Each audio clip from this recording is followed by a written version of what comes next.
Hi, I would like to take a few minutes to talk to you about diagnoses. So, as a parent, if your child has been diagnosed with something, it is scary, it is overwhelming, and it is stressful to, at first you're in shock to try to handle the diagnosis and what does this all mean and what can you do. And I wanted to share some of my experiences working with and fostering children with these diagnoses. So I have been there, and I parented children for 6 years. And when I had my foster home, and I was there, I was living with the children 24/7.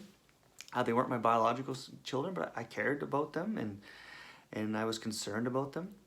And they came from me to me when they lived in many homes, and they could not live in their own home with their own parents anymore, and their behavioral issues were too much for their families to handle. They couldn't be in school most of the time. Schools couldn't handle them. So I provided homeschooling, I provided programming, finding alternative programs, and I provided a safe home for them. And what I learned the hard way, parenting youth with diagnosis and have that lead to behavioral difficulties. And I learned this the hard way because it was trial and error. I didn't magically know how to do this, how to parent these kids and how to help them and get them to, to accomplish their dreams and their goals and to have a happier life, a healthier life. And what I learned was it was really dependent on what I was doing, and they are always trying their best. And what I mean by that is no kid is trying to have a hard day. No kid is trying to have fights and arguments with their parent. No kid is trying to have problems at school or with their peers.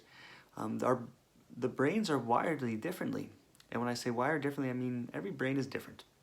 As a kid, their brain isn't even done developing yet.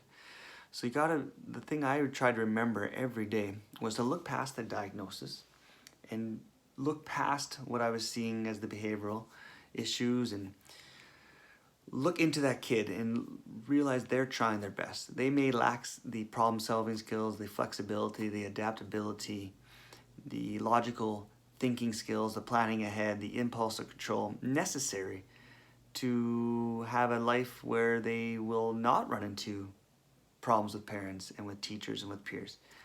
But they're trying their best. And I can't control what they do necessarily. And I had to let that go. And when I made mistakes is when I was getting emotional and I'd be raising my voice or yelling or becoming frustrated or just stressed out and overwhelmed and thinking like, what is wrong? Like, we've gone over this. Why can't you change this? I had to let that all go.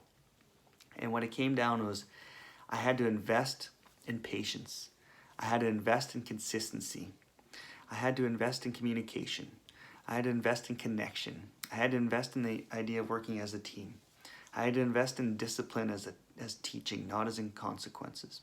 I had to invest in always looking at recognizing what they're going through, responding to what I see, relating, helping them regulate, and then I could reason with them. And we did this day in, day out. But I found success, and the children that lived with me found success. The children that I've worked with over the years, I've been able to have breakthroughs. And time again, people ask, like, what is the secret? What do I do? There is no magical secret. There is no magic wand to wave. It's just I was able, through my experiences, to build a skill set. And I'd be happy to share the tools and skills and knowledge that I've gained if you want to reach out to me. Otherwise, I just wanted to say, keep doing what you're doing. Your children need you. They need you to show up every day. They need you to find the courage to be there for them, even though their behaviors are often pushing you away. And the more they push you away, the harder you gotta pull them closer to you. And if you're having struggles as a parent, it's okay. It's hard. You gotta give yourself a break and just shake it off, show up again tomorrow, and invest in effectively parenting.